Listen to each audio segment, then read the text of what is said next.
Republicans are here. Till then, we'll continue to do what we can without Democrats to defend our allies and our nation.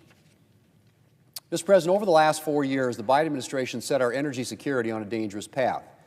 Administration policies created serious uncertainty for energy producers. The administration sharply restricted oil and gas development. New government regulations threatened to close existing power plants even as our electric grid struggled to keep up with demand. The President attempted to force the widespread adoption of electric cars again, despite the incredible strain that would place on our already shaky power grid. And the list goes on. Mr. President, a recent report from the North American Electric Reliability Corporation warns of, and I quote, mounting resource adequacy challenges, end quote, in the next decade. One reason is the retirement of conventional energy generators in some areas because, or I should say in some cases, because of regulation. Another is increased demand, like increasing demand for electricity being driven by artificial intelligence data centers. It takes roughly 10 times as much electricity to run a ChatGPT query as it takes to run a Google search. Think about that. Imagine the energy demands of AI at scale. Anyone who thinks we can be on the leading edge of new technology with less or less reliable energy should think again. We need more energy, and the good news is we have it. In fact, we have the resources to be energy dominant. But we need to start saying yes to American energy.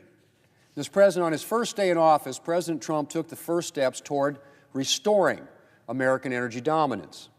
He declared a national energy emergency, which will allow him to cut through some of the red tape that stifles energy production as we continue to work toward broader regulatory relief. He also reversed the Biden administration's pause on new exports of liquefied natural gas, a decision that threatened American jobs and left our allies looking elsewhere for their energy. President Trump also reopened parts of Alaska to energy development that the Biden administration had previously closed off. He spared the American people from the Biden electric vehicle mandate, and he put the brakes on spending from the Democrats' so-called Inflation Reduction Act, in reality a climate bill whose actual cost has skyrocketed since it passed. Mr. President, energy is an asset. And producing our own energy means we don't have to rely on other nations for a critical resource, including countries that don't share our values. Energy dominance is a deterrent to our adversaries, and it's literally the engine of our economy. But if we want to restore our energy dominance, we have to start saying yes to American energy. Yes to an all-of-the-above energy strategy that includes everything from oil and gas to hydropower and biofuels. Everything. We need all of it.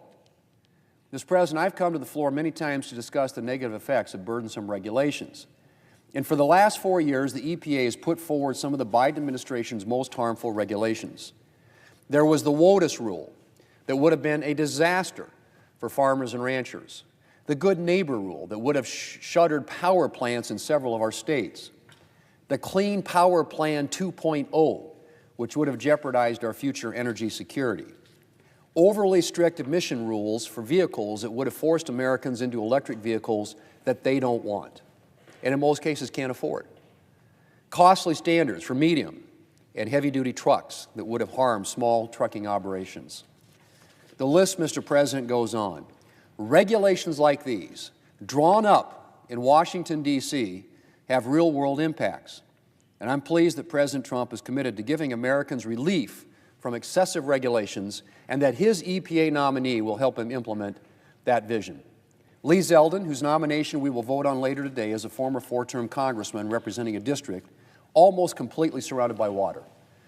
He understands the stakes of environmental protection. His record in Congress speaks to this.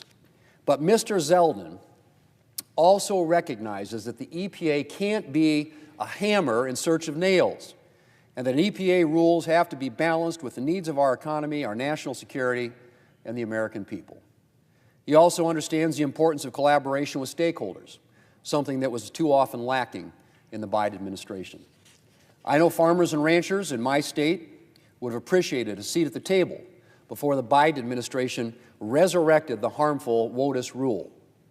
And I'm pleased that Mr. Zeldin is focused on bringing a collaborative approach to the EPA.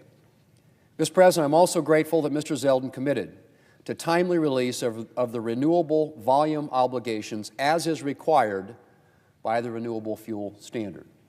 In years past, the Biden EPA has been late in releasing its renewable volume obligations, which were often below industry production levels, creating instability for producers. Biofuels are an important asset in America's energy portfolio. So I'm pleased that Mr. Zeldin will ensure that biofuel producers have the certainty that has been lacking in recent years. And I'm encouraged that Mr. Zeldin is willing to work with Congress on President Trump's promise of year-round E-15 sales.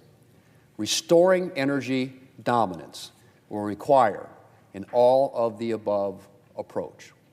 It will require a smarter approach from regulators, and I look forward to working with Mr. Zeldin in carrying out this important work. Mr. President, I yield the floor.